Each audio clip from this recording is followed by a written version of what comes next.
Qu'est-ce qui crée de la richesse? Le travail ou le capital? Ce qui crée de la richesse nouvelle, c'est bien le travail humain. Ni la machine, ni l'argent ne créent de la richesse nouvelle.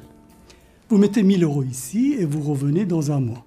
Il n'y aura pas 1 000 € et 100 € de plus à côté. De l'argent ne crée pas de l'argent supplémentaire. Maintenant, vous achetez avec ces 1 000 € une machine. Vous revenez dans un mois, il n'y aura pas un produit à côté non plus.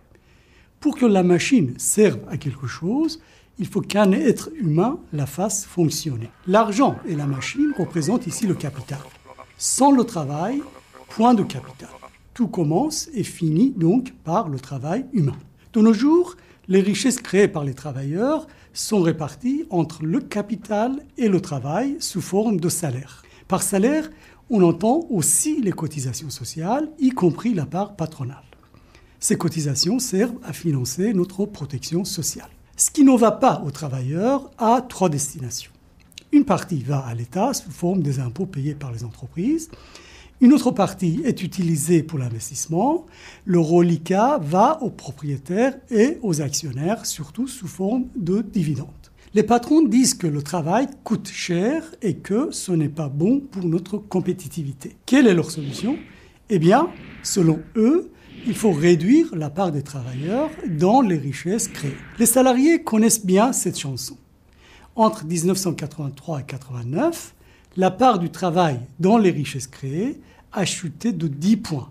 Depuis la fin des années 80, les actionnaires gagnent chaque année 100 milliards d'euros de plus par rapport à ce qu'ils gagnaient en 1983. Il faut savoir qu'aujourd'hui, la part des salaires dans les richesses créées est plus faible qu'à la sortie de la Seconde Guerre mondiale. Nous sommes donc devant un recul historique sans précédent. À qui a profité cette chute de la part des salaires dans les richesses créées? Aux actionnaires. Jusqu'au milieu des années 80, la part des dividendes versés aux actionnaires dans les richesses créées était de l'ordre de 5%. Depuis, ça monte régulièrement.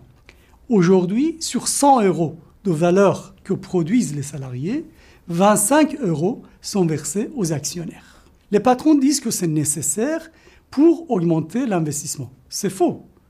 L'argent qui va aux actionnaires, c'est aussi autant d'argent qui ne va pas à l'investissement. En effet, la hausse des dividendes versés aux actionnaires n'a pas conduit à la hausse des investissements. Au contraire, depuis 2005, le montant des dividendes versés aux actionnaires dépasse même les investissements réalisés par les entreprises. Pas assez de salaire, pas assez d'investissement, pas assez d'emplois, on comprend pourquoi le chômage ne baisse pas. Ce qui coûte, c'est donc le capital et non le travail, les salaires ou les cotisations sociales. Pendant cette crise, alors que le chômage augmente et le pouvoir d'achat des travailleurs baisse, la rentabilité financière des entreprises, elle, ne baisse pas. Diminuer de moitié les dividendes permettrait de gagner 120 milliards d'euros par an. De quoi investir, créer des emplois et réduire le déficit de la sécurité sociale et du budget de l'État. C'est pourquoi la CGT considère que pour sortir de la crise, il faut augmenter les salaires, l'emploi qualifié et l'investissement. Pour y arriver, nous avons besoin de syndicats plus forts. C'est la raison pour laquelle nous vous invitons à adhérer à la CGT et à prendre toute votre place dans notre organisation.